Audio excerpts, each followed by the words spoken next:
হেফাজত ইসলামের প্রতি আমাদের দৃষ্টিভঙ্গিটার ব্যাপারে আমি একটু কথা বলতে চাই।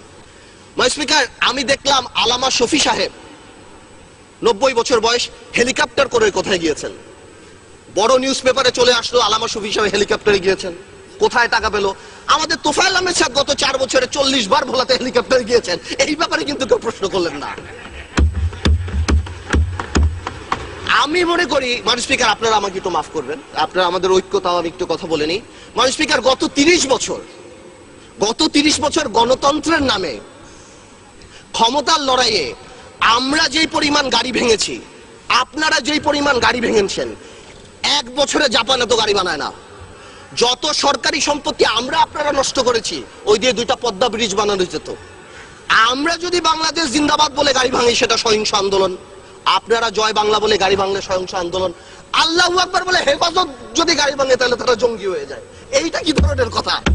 মাননীয় স্পিকার, জঙ্গি কেন বলছি? জঙ্গি is a very dangerous term. আমরা যখন এখানে লোকাল পলিটিক্সের জন্য জঙ্গি বলি, বিদেশে আমাদের ভাবমূর্তি সাংঘাতিক ভাবে নষ্ট হয়। আওয়ামী লীগ সরকারই তো সবচেয়ে বেশি ক্রেডিট নেয় যে আমরা জঙ্গি থামিয়ে দিয়েছি। আওয়ামী লীগ সরকারই যদি সবচেয়ে বেশি জঙ্গি বেড়ে যায়, তাহলে আওয়ামী লীগের রেপুটেশন প্রবলেম। হেফাজত ইসলাম নিয়ে আরেকটা কথা বলছি। আওয়ামী লীগের যে পলিটিক্যাল ক্রাইসিস যেটা দেখা গিয়েছে, হেফাজত ইসলাম আসলো কেন? মাননীয় স্পিকার, হেফাজত ইসলাম কিন্তু আসেনি যখন আমরা বিভিন্ন জায়গায় মদের লাইসেন্স দেই, যখন আমরা সিনেমা হল ওপেনিং এ মিলাদ দেই, যখন আমরা ব্যাংক ওপেন করি মিলাদ দিয়ে, তখন কি হেফাজত আসবে? হেফাজত ইসলাম এসেছে যখন সর্বকালের সর্বশ্রেষ্ঠ মানব নবী করিম সাল্লাল্লাহু আলাইহি ওয়াসাল্লাম, সকল মুসলমানের হৃদয়ের স্পন্দন, তাকে নিয়ে কটাক্ষ করা হয়েছে। কোথায় হয়েছে? গণজাগরণ মঞ্চে। আমি পার্টিকুলার বলছি, কিছু অ্যান্টি ইসলাম ব্লগার, নাস্তিক হতেই পারে, এটা যার গণতান্ত্রিক ব্যাপার, কিন্তু অ্যান্টি ইসলাম কিছু ব্লগার সেই সময়টা বিচার করলেই তো পারতো। সেই সময় বিচার করেনি কেন? সেই সময় বিচার না করে কি নাম দেওয়া হয়েছে? এরা জঙ্গি, এরা হেফাজতে জামাত, এদের সাথে কথা বলা যাবে না। তো জঙ্গি হলে এদের সাথে মিটিং হচ্ছে কেন? জঙ্গি যদি হয়, এরা মাননীয় প্রধানমন্ত্রীর সাথে মিটিং করছেন কেন? জঙ্গি যদি হয়, এখানে মন্ত্রীরা যে আলামা শফি সাহেবের সাথে দেখা করছেন কেন?